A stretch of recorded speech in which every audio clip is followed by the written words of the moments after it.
that pretty much all entrepreneurs have to go through, many entrepreneurs, maybe all, has to go through, and it's being asked over and over again.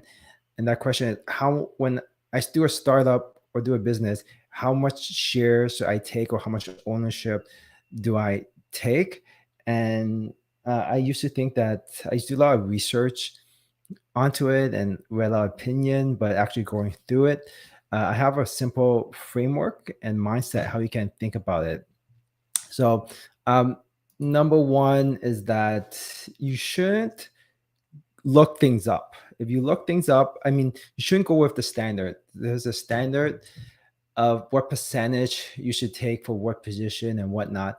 If you look those numbers up, that's a good starting point.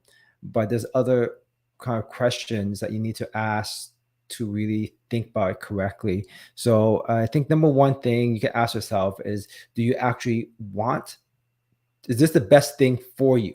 Right. So recently, actually just today, I got, or yesterday, I got a question asked by one of the members there that private messaged me, and he's looking into going into a startup with someone else, and he's being asked to be the CMO of the company. Right. So number one question you got to ask yourself is that, is this the best use of my time? Right. It's not, is this good use of my time? Is it the best use of my time? Is not, well, will I learn something from this position? Will I gain something from this position? The number one question, and always in life, should be, is this what I do to gain the most to move myself forward? So it's number one. If that's yes, then you can move on to the next step. And the second thing, once you do decide to go into business with someone, is to think about, number one is, can you work with this person? And the negotiations or the ownership split should not, the thinking should not be, hey, I'm going to try to get as much percentages I can, right? So when you go into a negotiation like that, especially with a long-term partnership like that, you hide all your cards. So number one thing is, you have to be transparent. Your partner or partners need to be transparent on what creates value for them, as from their perspective, so you can start figuring out when negotiating something that will work well, right? So, and you have to trust the person, you have to be open, and you got to be transparent, right? Especially going to work for a long time.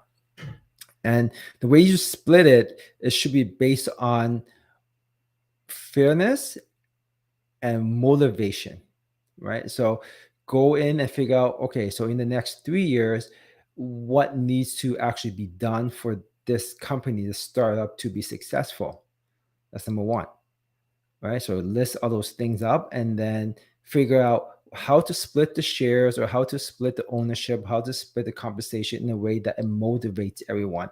If you go in and say, hey, I'm going to try to push as much as I can to do this, because I have a name, I have experience, I have reputation, I have resources, and I have all these different things, and this person doesn't have all these things. I'm going to own like 70% of the company, that person owns 30% of the company.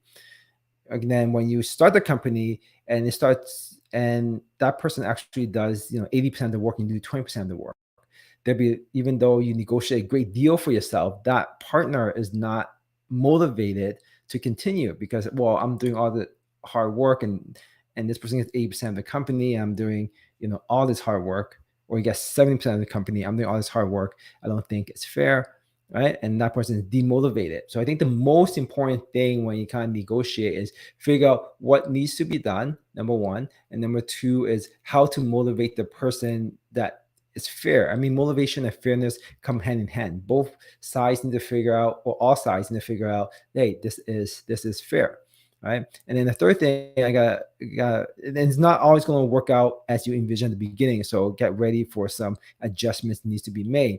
And this is why it's very important for you to figure out, okay, this person I'm going to partnership with, is he reasonable?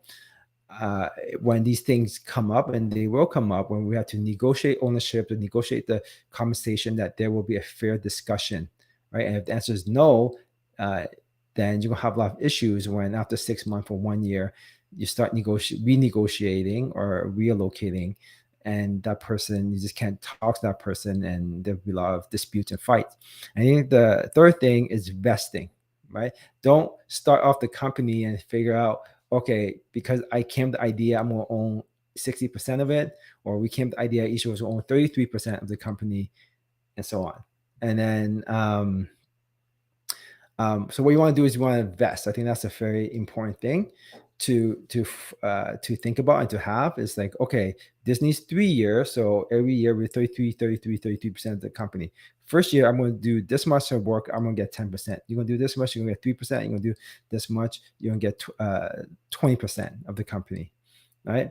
And if we continue next year, we do these things, we will get X amount of percentage, and next year we're gonna get Y amount of percentage, so that the ownership of the company is paid out. Because you don't want someone to think of the idea, have 33% company, don't do anything, leave, or don't do anything, and then still expect to have 33% ownership. So you need vesting